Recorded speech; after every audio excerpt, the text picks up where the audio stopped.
3 March 2026ના રોજ ભારતની સર્વોચ્ચ અદાલતે સિવિલ વિવાદના નિર્ણય લેતી વખતે એઆઈ દ્વારા ઉત્પાદિત અને અસ્તિત્વમાં ન હોય તેવા ચુકાદાઓ પર આધાર રાખતી ટ્રાયલ કોર્ટ પર ગંભીર ચિંતા વ્યક્ત કરી હતી.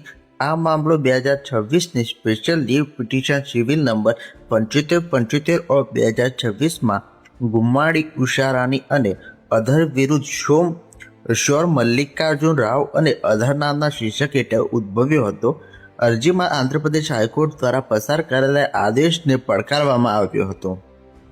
નાગરિક વિવાદનું મૂળ. આ વિવાદ પ્રતિવાદીઓ દ્વારા મિલકતના અધિકારો અંગે દાખલ કરાયેલ મનાઈ હુકમ માટે સિવિલ દાવો સાથે શરૂ થયો હતો. દાવાની પેન્ડિંગ દરમિયાન ટ્રાયલ કોર્ટે મિલકતનું નિરીક્ષણ કરવા અને તેની ભૌતિક સુવિધાઓ અંગે રિપોર્ટ રજૂ કરવા માટે એક એડવોકેટ કમિશનની નિમણૂક કરી હતી. રિપોર્ટ દાખલ થયા પછી અરજદારોએ તેની સામે વાંધો ઉઠાવ્યો હતો. ટ્રાયલ કોર્ટે આદેશ અને વિવાદ. 19 ઓગસ્ટ 2025ના રોજ ટ્રાયલ કોર્ટે અરજદારો દ્વારા ઉઠાવવામાં આવેલા વાંધાઓને ફગાવી દીધા.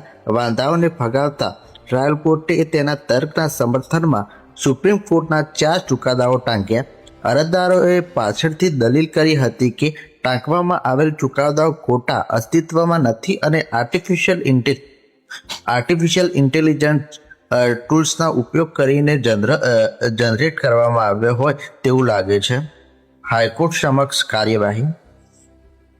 આ મામલો આંધ્રપ્રદેશ હાઈકોર્ટ સમક્ષ સિવિલ રિવિઝન પિટિશન દાખલ કરીને રજૂ કરવામાં આવ્યો હતો. હાઈકોર્ટે સ્વીકાર્યું હતું કે ટ્રાયલ કોર્ટ દ્વારા ટાંકવામાં આવેલ ચુકાદાઓ અસ્તિત્વમાં નથી અને કૃત્રિમ બુદ્ધિથી બનાવેલા હોય તેવું લાગે છે. જો કે હાઈકોર્ટે આવી પ્રથા અંગે સાવધાની વ્યક્ત કરી હતી, પરંતુ તેણે યોગ્યતાના આધારે કેસનો તપાસ કરવાનું શરૂ કર્યું અને આખરે રિવિઝન પિટિશન ફગાવી દીધી, જેનાથી ટ્રાયલ કોર્ટના આદેશને સમર્થન મળ્યું. સુપ્રીમ કોર્ટનો અભિગમ. હાઈકોર્ટના નિર્ણયથી નારાજ થઈને અરજદારોએ હાલની સ્પેશિયલ લીવ પિટિશન દાખલ કરી અને સુપ્રીમ કોર્ટનો સંપર્ક કર્યો. આ કેસની સુનાવણી જસ્ટિસ શ્રી નરસિંહા અને જસ્ટિસ આલોક આરાધ્યાએ બેન્ચ દ્વારા કરવામાં આવી હતી. સુપ્રીમ કોર્ટના અવલોકનો. સુપ્રીમ કોર્ટ ટ્રાયલ કોર્ટ દ્વારા અસ્તિત્વમાં ન હોય તેવા ચુકાદાઓ પર આધાર રાખવાની રીત પર નોંધપાત્ર સંસ્થાકીય ચિંતા વ્યક્ત કરી હતી.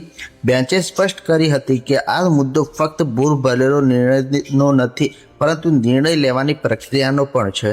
કોર્ટે અવલોકન કર્યું કે અસ્તિત્વમાં ન હોય તેવા અને ખોટા કથિત ચુકાદાઓ પર આધાર રાખવો એ કોઈ સામાન્ય ન્યાયિક ભૂલ નથી, પરંતુ ગેરવર્તણૂક સમાન છે અને તેના કાનૂની પરિણામો આવશે.